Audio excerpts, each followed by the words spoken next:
بسم الله الرحمن الرحیم. الحمد لله حمدا كثيرا طيبا مباركا والصلاة على نبينا محمد صلی الله علیه و سلم.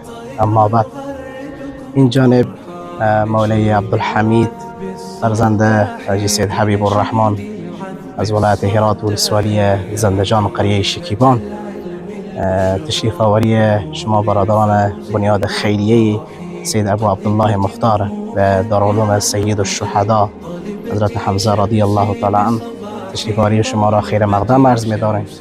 امید که الله متعال قدوم شما را برای ما مبارک قرار بده.